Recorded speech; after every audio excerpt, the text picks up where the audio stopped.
I found texts of my wife to my friend begging him to sleep with her and that she was great at keeping secrets. Now she's begging me not to leave her. So last night my wife of 7 years decided to have a chill out night. After dinner, she went to the den and watched her programs while I flitted between watching the Spurs game and doing some odds and ends that I had planned. Next thing I know she's got the wine out and has had 2 bottles of the stuff. At around midnight I went to check on her and saw she was out cold on the couch. I went to scoop her up when her iWatch thing buzzed and a message popped up on the screen. It said something along the lines of, "Haha, I can't do that, my name would knock 7 shades of poop out of me." I wondered what the F that was all about, so I pressed on it and it was a conversation between my wife and a friend of mine. Now I wouldn't say this guy a close friend of mine, but he's someone I've played 5 sides with for years, drank with, and have known since we were teenagers. We used to call him Jacket Holder because when we got into scraps as teens he'd always be the guy holding the jackets while everyone else went for it. Right, so as I said, I pushed on the conversation while this thing is still attached to her wrist and scroll up to the top, and as far as I can tell it's him that contacts her first unless she's deleted. There's lots of flirting and wink-winking going on, but nothing that you could outright say was cheating. Then I get to last night and when she's drunk she starts openly begging him for intimacy. I couldn't believe my effing eyes. I'm paraphrasing here because I can't remember the exact words, but she was saying poop like how much she had always wanted him. How no one would ever find out if he did want to do something, and the last one that effing killed me. That she was great at keeping secrets. I tried to scroll on her watch but couldn't find any other messages, and I don't know her phone passcode. I put her in her bed and just sat in the kitchen in shock until I fell asleep,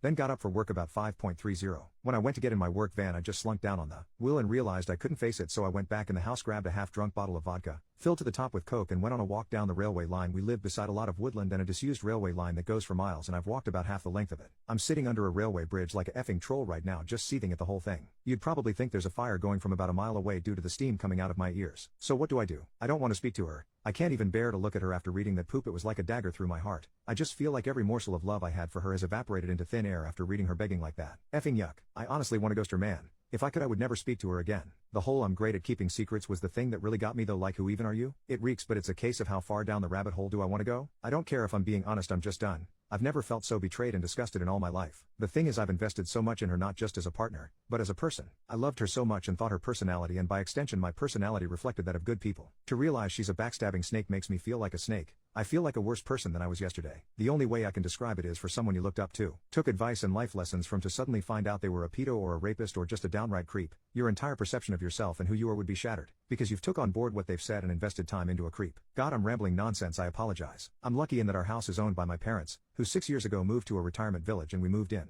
The house will be bequeathed to me when they die, but I don't, and hopefully won't own it for a long time. They couldn't be bothered with the upkeep and all the problems etc., and wanted to see out their final days in peace, so when we do divorce my soon-to-be ex won't be getting her hands on it. So what do I do then? I'm honestly thinking of just not saying a word and throwing her right out. Also, while walking here it went through my mind to get my mate, who's a locksmith, to quietly change the locks today. I could feed her any old garbage about something from the doors being broken. She won't care what's going on anyways, as long as I'm about. Then after he's done, lock the front door and tell her to come out and look at something out the back. When she comes out, just run back in and lock the door behind me. That sounds childish as F, doesn't it? Act seriously though, I don't know what I'm gonna do. I'm staring at a bottle right now and my life feels like it has been ripped apart at the seams. As for that prick so-called friend of mine, there's no doubt he was up to something here. There's also no doubt I wouldn't have caught wind of this at all, so I'll be seeing him very soon. Never mind holding jackets, he'll be holding his face. Update. So yesterday, after I had written the post and was in a complete mess, 2 dog walkers came over to check on me as I was obviously concerning them. I told them everything. They listened, and the first thing one of them said to me was, "Son, the worst thing you can do right now is drink. It'll cause carnage." I have to thank her for that because I was on the highway to hell at that point. I threw the vodka away, got in touch with a friend, and he said I could come to his for a while to calm down. He was at work but told me where the spare key was. We live in a small town of around 15,000 people and he wasn't too far away, so once I got there I sat on his couch just trying to calm down. Throughout the morning I was getting multiple texts and phone calls from my wife asking where I was and what the hell was up, as my work van was still sitting in the driveway and I was nowhere to be seen. I texted her back telling her that there was a problem with the engine, so I got a lift into work, which she seemed to buy as she just texted back saying okay. When my friend got back from his work at about 5 o'clock I told him everything that had happened and asked him his opinion. I also told him not to tell anyone about the jacket holder, as that might then get back to my wife, which I didn't want at this point.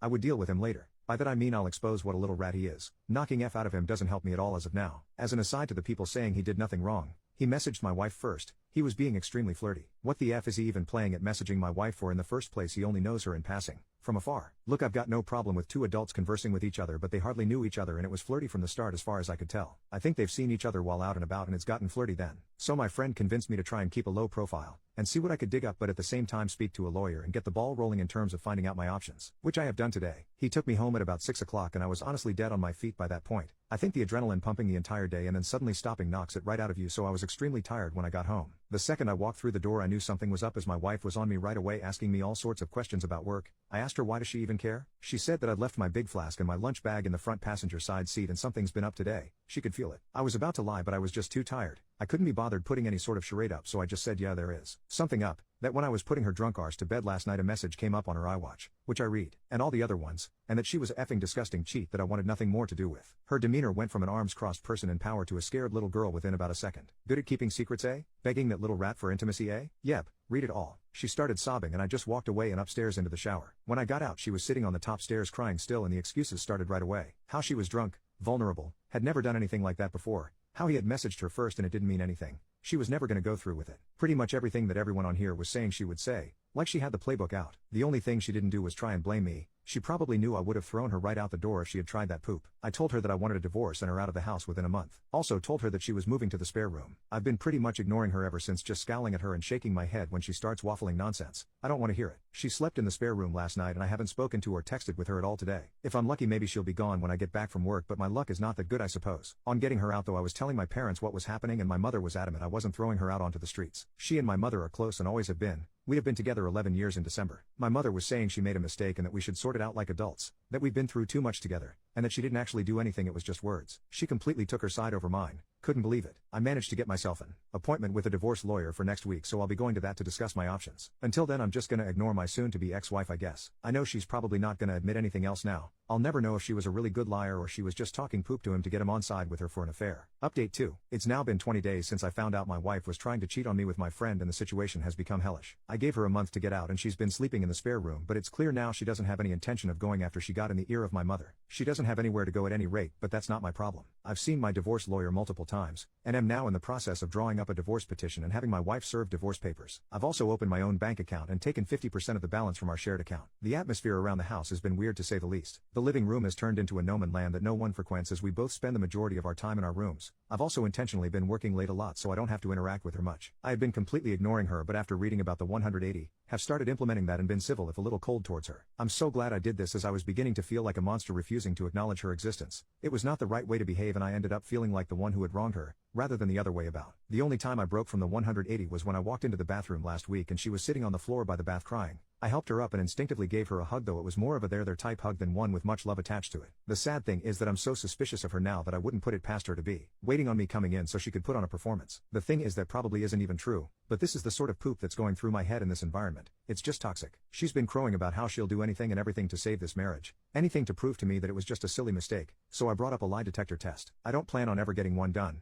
Wouldn't even know where to start. I just wanted to gauge her reaction. She was all for it well until a few hours later when she came to me, tablet in hand, going on about how inaccurate they are and that anxiety and nervousness can throw up false readings, and with her and her anxiety disorder and all. I just laughed. Wasn't even a normal like chuckle either. It started as a bit of a cackle and ended in a childish giggle. It appears she would do everything to save this marriage. Well, everything except take a lie detector test, that is.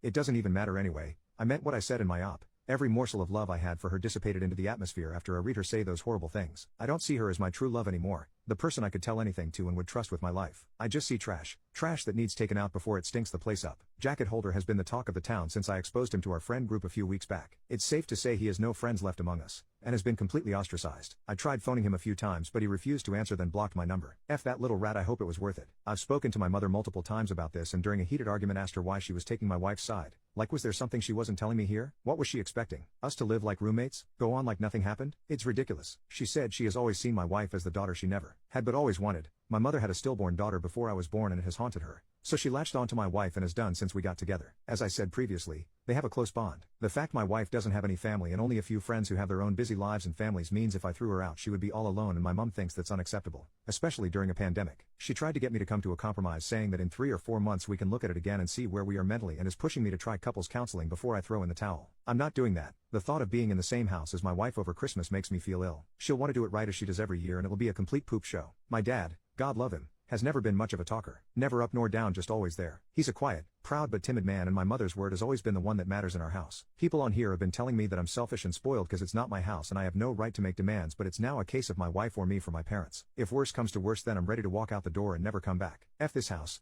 I have to be able to look at myself in the mirror with some semblance of self-respect, and someone has to keep their word in this debacle. If I do leave, my friend has said I can stay with him for a few weeks or so till I get myself sorted. If I do walk out that door though, I'm done with my parents. I'll never speak to them again in my life. They'll probably see it as me giving up on them. Me walking away without trying to at least have a go at fixing things first. I see it as them choosing someone who broke my heart over me. Like, what will be the logistics of this once I'm gone? Just her staying there herself, my mother and father looking after a backstabber while there. Flesh and blood goes off alone? A little more info on the house. My parents let us move in a year after our wedding. It was an apparent belated wedding gift. Although that was just the chatter from them at the time. They were always planning on moving out and moving us in. I've spent tens of thousands on it over the years, but that's neither here nor there. I have fantasies of leaving this all behind, going somewhere new, and starting again. But I don't have anywhere else to go. I've lived in this town my entire life. It's all I know. Am I being too harsh here? I'm literally ready to slingshot my parents right out of my life, but I feel so torn. Why am I the one who has to lose everything and everyone? I've tried to be good, and I always thought you make your own luck, and that good things happen to good people. Maybe I'm not as good as I think I am. Maybe I deserve all I effing get.